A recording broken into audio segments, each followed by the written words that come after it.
Urtia popullore, më shumë duhet dielli që lind apo ai që perëndon. Mbreti Plak qëndronte në poltronin mbretëror, i trishtuar, i lodhur, i zgënjur. Çfarë të mundon, madhëri? Pyeti këshilltari Plak. Kishin të njëjtën moshë, lindur në të njëjtën ditë, muaj dhe vit. Mbreti rënkoi. Sa më shumë plakem, aq më i mençur bëhem. Aq më shumë bëj kujdes për qeverisjen e shtetit. Bëhem më i dëmshur. I dua më tepër njerëzit. Mbreti pushoi një grimë së foluri, mbushi krahërorin e Plakur me frymë dhe vazhdoi.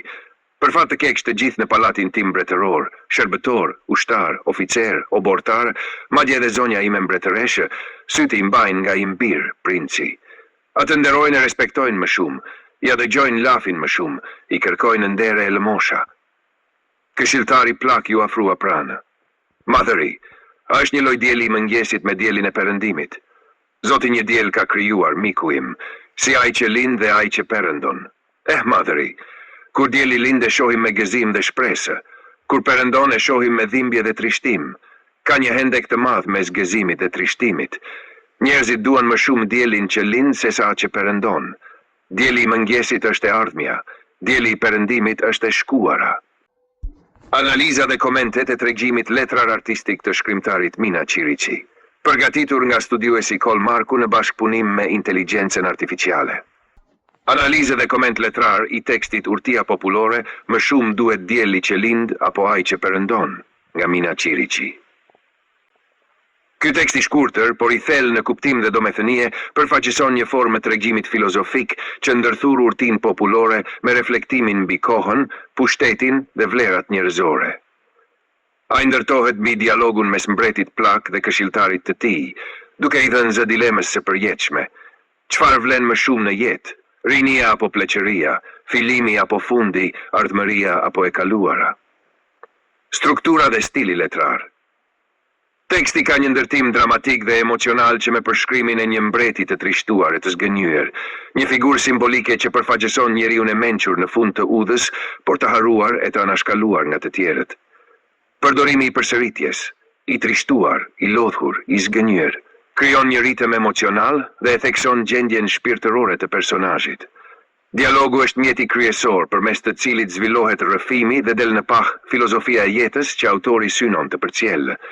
Figura e këshilltarit, që ka lindur në të njëjtën ditë me mbretin, përforcon idenë e reflektimit dhe e vendos theksin mbi pasqyrimin e vetvetes në pasqyrën e kohës. Tematika dhe mesazhi. Tema kryesore është kontrasti mes së kaluarës dhe së ardhmes, i mishëruar në metaforën e diellit që lind dhe diellit që perëndon. Dielli është përdorur si simbol universal i jetës, kohës dhe vlerës, ku lindja përfaqëson shpresën, fillimin, ardhmërinë, ndërsa perëndimi simbolizon fundin, pleqërinë, përfundimin e ndikimit dhe pushtetit. Fjalët e këshilltarit janë tejet urtake dhe përmbajnë një thënie popullore të koduar në mënyrë poetike. Njerëzit duan më shumë diellin që lind sesa atë që perëndon.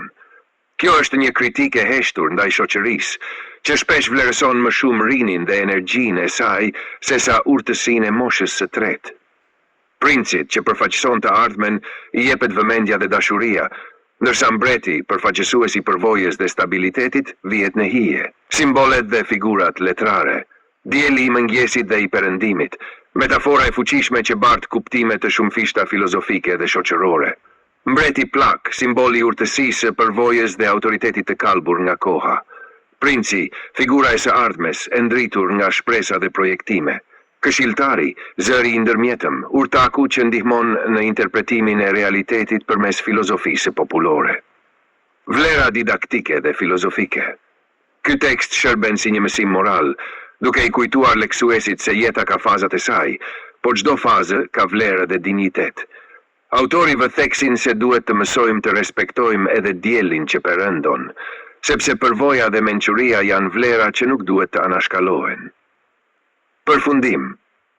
Urtia popullore e Mina Qiriqit është një përrallë mençur moderne, me një gjuhë të thjeshtë por plot thellësi, që mbart një mesazh universal për njeriun, kohën dhe vlerësimin e çdo etape të jetës. Është një tekst që flet me emocion, por edhe me urtësi, dhe që mund të përdoret si bazë për reflektim filozofik, etik dhe shoqëror.